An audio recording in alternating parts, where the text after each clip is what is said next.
मटके से एक बूंद पानी भी नहीं दूंगी मैं उस यीशु को। Mary, Mary, Mary. यीशु, क्या हुआ यीशु को? यीशु, बहुत तेज धूप थी इसलिए यीशु को चक्कर आ गए। इसका गला भी सूख रहा था। मैरी, इसे थोड़ा पानी दे दो ना। वो घर में पानी नहीं है। जितना भी पानी था, गांव के कुछ बच्चे प्यास से बेहोश हो रहे थे, तो मैंने वो पानी उन्हें दे दिया। हमें भी तालाब से बहुत थोड़ा सा ही पानी मिल पाया है मैरी। कोई बात नहीं, मैं वही पानी से दे देती हूँ।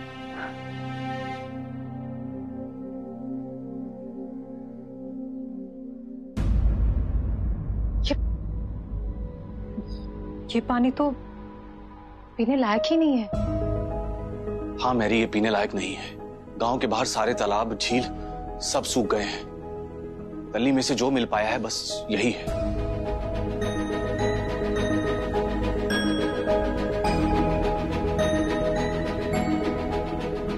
कोई बात नहीं, इस पानी को उबालकर छान लिया जाए तो शायद पीने लायक हो जाएगा। मैं कुछ करती हूँ। पिताजी, मनु बिना पानी के कैसे रह पाएगा?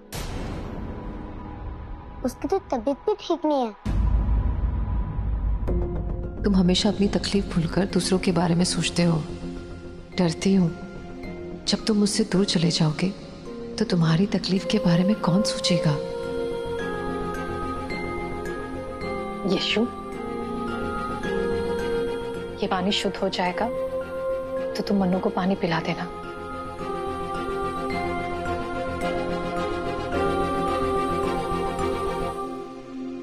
यीशु, तुम ठीक हो ना बेटा? मुझे तुम्हें इतनी धूप, इतनी गर्मी में अपने साथ नहीं ले जाना चाहिए था। आप चिंता मत कीजिए पिताजी, मैं बिल्कुल ठीक हूँ। मैंने पानी उबालने के लिए रख दिया है। पानी शुद्ध होने के बाद तुम और मन्नू थोड़ा सा पानी पी लेना। आशिया, छोटू, अपने बड़े भैया को लेकर आओ। देखो, मैं तुम सबके लिए ताजा और स्वच्छ पानी लाई हूँ। क्या? पानी? पानी? पानी? बड़े भैया, क्या माँ सच में हमारे लिए पानी लाई है या फिर मैं सपना देख रहा हूँ? नहीं नहीं बेटा, तुम कोई सपना नहीं देख रहे हो। मैं सच में पानी लाई हूँ। रब्बी गुरुजी की खास कृपा है ना हम पर। जितना पानी पीना है पी लो, खत्म हो जाएगा तो माँ और पानी ले आएगी, ठीक है? जी माँ। अरे अरे, आराम से, सबको मिलेगा, आराम से। तुम्ही लोग के लिए तो लाई हूँ। चाची, क्या आप मुझे थोड़ा सा पानी दे देंगी? मेरे लिए नहीं, मनु के लिए।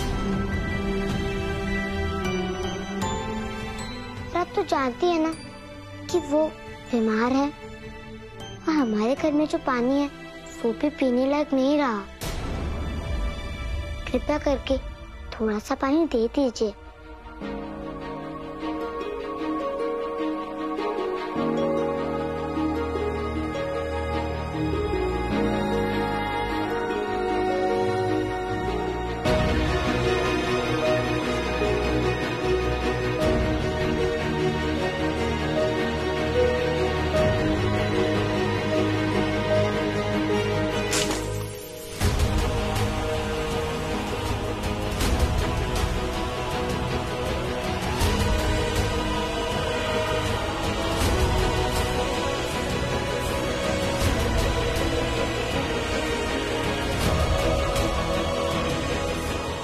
यीशु, कहाँ हो तुम?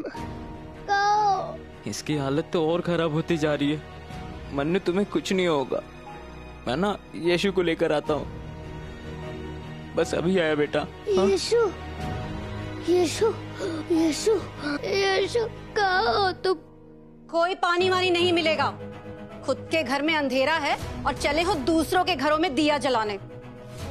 यीशु, अगर तुम्हें दूसरों की इतनी ही फिक्र थी तो उस दिन मेमने की बलि क्यों नहीं दी तुमने?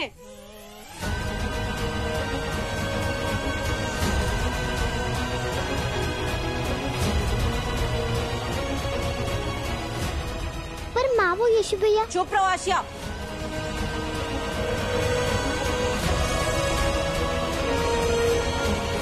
बच्चों, तुम लोग बाहर जाओ, हम बड़ों को कुछ बात करनी है। जी।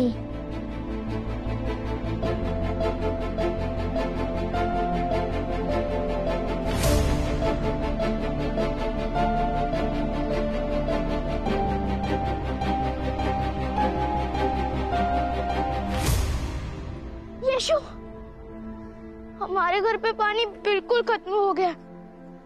थोड़ा पानी मिलेगा क्या?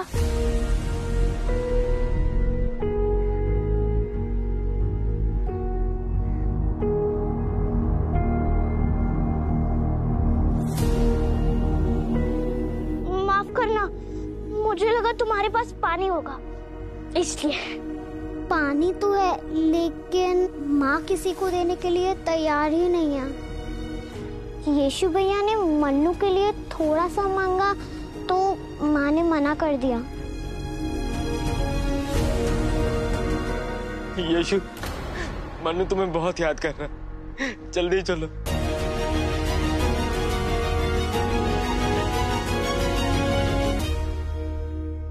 रहने दीजिए, आप लोगों से यीशु के बारे में बात करने का कोई मतलब नहीं है, क्योंकि आप लोगों ने अपनी आंखों पर पट्टी बांध रखी है। इसीलिए आपको अपने बेटे की कोई गलती दिखाई नहीं देती। रुकिए भाभी,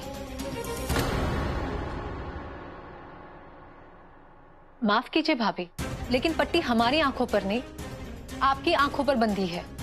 तभी तो यीशु की कोई भी अच्छाई आपको दिखाई नहीं देती। यीशु के जन्म से लेकर आज तक आपने ना जाने कितनी कड़वी बातें कही है उसके लिए, लेकिन मैंने कभी कुछ नहीं कहा। लेकिन आज जरूर कहना चाहूंगी कि भले ही आपने यीशु के साथ कितना ही बुरा बर्ताव किया हो, लेकिन आज भी उसके मन में आपके लिए कोई द्वेष नहीं है। आपको आज भी वो उतना ही मान सम्मान देता है जो पहले देता था। भाभी, मुझे तो लगता है जिस दिन आपको इस बात का एहसास होगा ना कि आपने यीशु को कितना गलत समझा है, कितना बुरा बर्ताव किया है, उस दिन खुद को माफ करने के लिए आपको बहुत हिम्मत जुटानी पड़ेगी।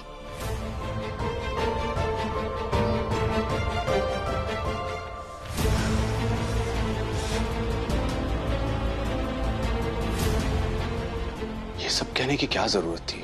जरूरत थी क्योंकि मैं जानती हूँ एक ना एक दिन भाभी को एहसास होगा कि यीशु कोई जिद्दी बच्चा नहीं है, बल्कि वो तो ईश्वर की संतान है। और शायद उस दिन वो खुद से नजर ही नहीं मिला पाएगी। और इसके अलावा एक और वजह भी है। और वजह? पिछले कुछ दिनों से मुझे इस बात का एहसास हो रहा है कि बहुत जल्द वो घड़ी आने वाली है जिसके बारे में इतने सालों से सोचकर मैं सिहर जाती हूँ।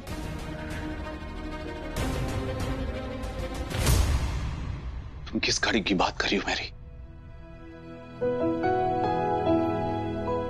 संसार का मसीहा बनने के लिए यीशु हमें छोड़कर जाने वाला है। ये क्या कह रही हो तुम? जल्दी वो घड़ी आने वाली है।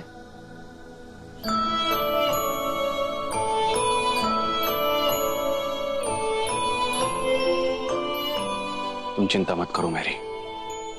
जब वो घड़ी आएगी, हम एक दूसरे को हिम्मत के साथ याद दिलाएंगे कि परमपिता परमेश्वर ने हमें यीशु के माता पिता के रूप में इसलिए चुना कि जब वो अपनी यात्रा के लिए निकले, संसार का मसीहा बनने के लिए जाए, तो हम बिना टूटे, बिना बिखरे उसे जाने की अनुमति दे दे।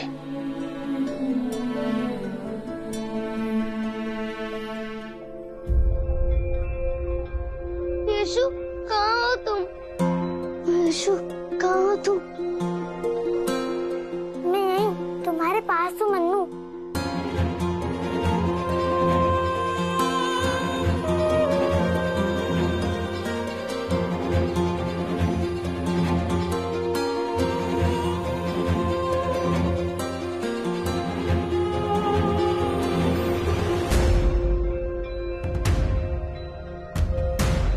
मुझे माफ कर दीजिए खिलौने वाले चाचा जी। मैं पिताजी के साथ तालाब के पास गया था, लेकिन तालाब तो पूरा सूख चुका है। जो थोड़ा सा पानी मिला वो बहुत गंदा था। माँ उसे शुद्ध करने की पूरी कोशिश कर रही है। कोई बात नहीं बेटा यशु, तुम आ गए ना, मुझे पूरा भरोसा है मेरा मन्नू ठीक हो जाएगा।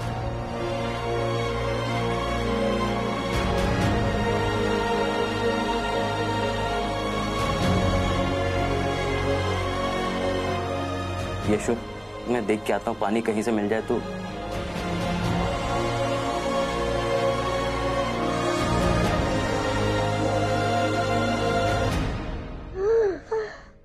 यीशु, मुझे कुछ अच्छा नहीं लग रहा है। मुझे बहुत बेचैनी हो रही है। क्या मरने से पहले ऐसा ही लगता है? क्या मैं सच में मरने वाला हूँ?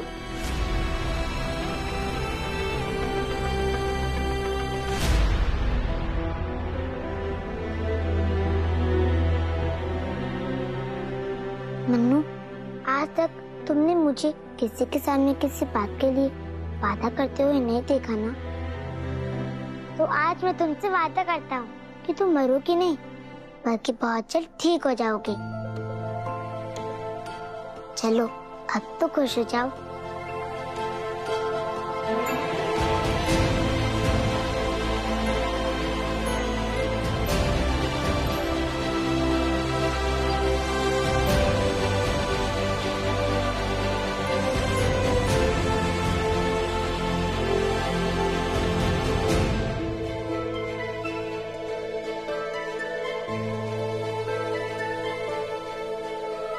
यीशु, मेरे दोस्त, तुम मेरे पास हो तो मुझे कोई डर नहीं।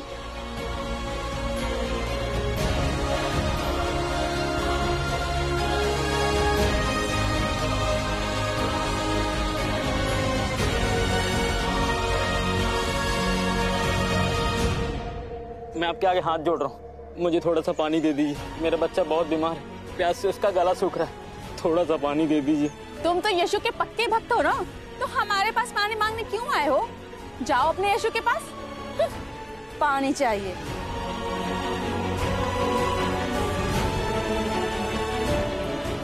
यूसुफ,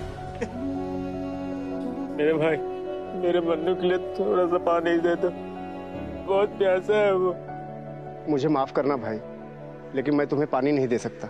मेरे घर में आधे मटके से भी कम पानी है, और तुम्हें तो पता है मेरी बीवी बीमार रहती है, उसे औषधि देने के लिए पानी की जरूरत पड़ती है। यूसुफ, ऐसा मत कर, मैं तुम्हारे सामने हाथ जोड़ के भीख मांग रहा हूँ, मेरा बच्चा बहुत प्यासा है। मुझे माफ करना भाई, काश मैं तुम्हारी मदद कर पाता। यूसुफ, ऐसा मत कर यूसुफ, यूसुफ।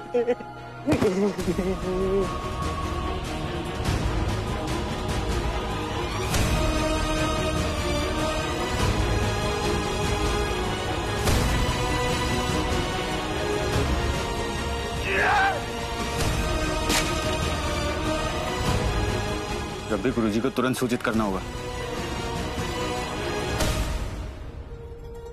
ये लीजिए, आपकी उम्मीद से भी ज्यादा सिक्के हैं इसमें। अब तो आप खिलौने वाले की सच्चाई गांव वालों को बताएंगे ना? हम व्यापारियों को तो सिर्फ सिक्कों की भाषा समझ आती है। आप निश्चिंत रहिए, जैसा आप चाहोगे वैसा ही होगा। रब्बी गुरुजी, खिलौने वाला भिखारियों की तरह लोगों से पानी मांग रहा है। ये तो बहुत अच्छी खबर है। जाओ, उसे उठा कर यहाँ लेकर आओ। रब्बी गुरुजी, माफ कीजिएगा, लेकिन एक बात समझ में नहीं आई। खिलौने वाला तो खुद ही अपने कर्मों की सजा भुगत रहा है, फिर उसे आप यहाँ लाने को क्यों कह रहे हैं? क्योंकि गांव का कोई भी व्यक्ति मेरी भक्ति से मुंह मोड़कर उस यीशु की भक्ति करने के बारे में सोचेगा भी तो खिलौने वाले का हाल देखकर हमेशा हमेशा के लिए अपना इरादा बदल देगा। जाओ, तुम भी जाओ।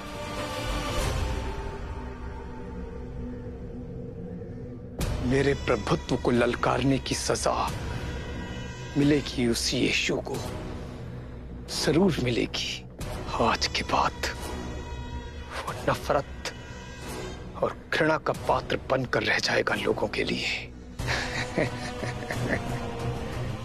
पहले कुर्बानी के मसले पे ऐसी स्थिति पैदा की, गांव का हर आदमी यीशु से नफरत करने लगे, और अब उसके परम भक्त की ऐसी हालत करूंगा कि लोग उसके साथ खड़े होने से भी कतराएंगे। प्रभु, तेरी माया, कहीं धूप कहीं छाया।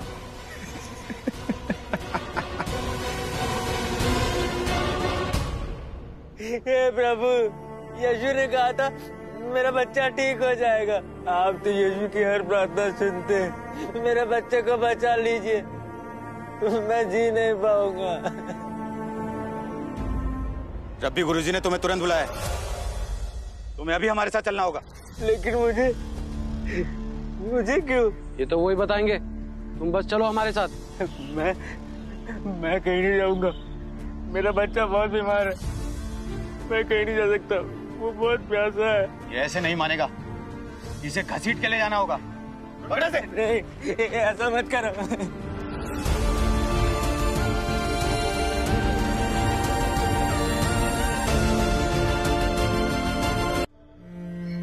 यीशु, पापा अब तक नहीं आए, बहुत प्यास लग रही है। खिलौने वाले चाचा जी बस आते होंगे मन्नू, बस थोड़ी देर और। पानी पानी। तुम लोग यहाँ मन्नू के पास रुको, मैं इसके लिए पानी लेकर आता हूँ। पर आप पानी लाएंगे कहाँ से यीशु भैया? माँ तो देने वाली नहीं है, और खिलौने वाले चाचा जी भी अभी तक नहीं लौटे। इसका मतलब उन्हें भी अभी तक कहीं से पानी नहीं मिला। माँ ने कहा था कि तालाब के पास से लाए हुए पानी को उबालकर और छानकर रखेंगी। अगर कहीं और से नहीं मिला तो वही पानी ले आऊंगा।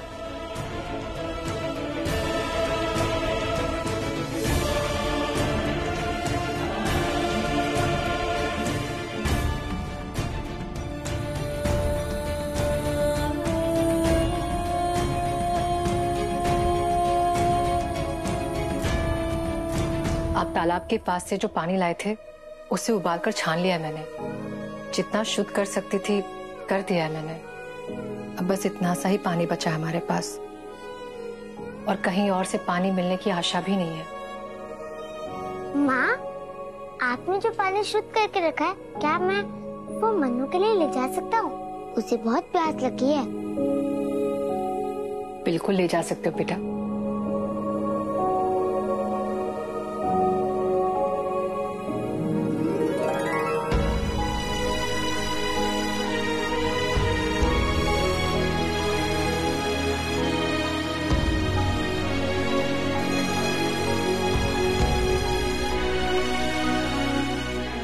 माँ, आपके लिए और पिताजी के लिए पानी है क्या?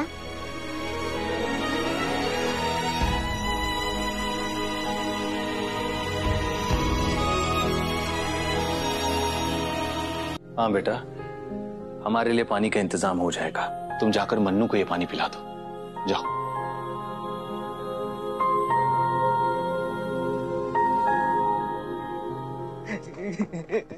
मुझे छोड़ो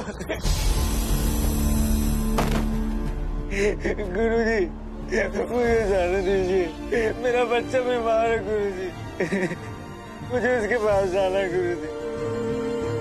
तुझे तो सिर्फ अपने बेटे की फिक्र है, लेकिन मुझे पूरे गांव की फिक्र है। अगर अपने बेटे की सूरत देखना चाहते हो तो साफ साफ बता दो कि किसके निर्देश पर तुमने उस कुएं के पानी को दूषित किया था। गुरुजी, अगर मुझे पता होता कि कुएं का पानी दूषित हो गया तो वो पानी में अपने बच्चे को क्यों पिलाना गुरुजी?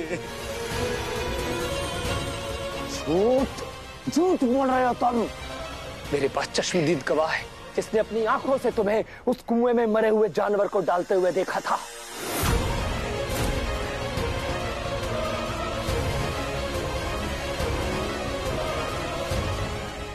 ये एक व्यापारी है, सच क्या है इनके मुंह से सुनो।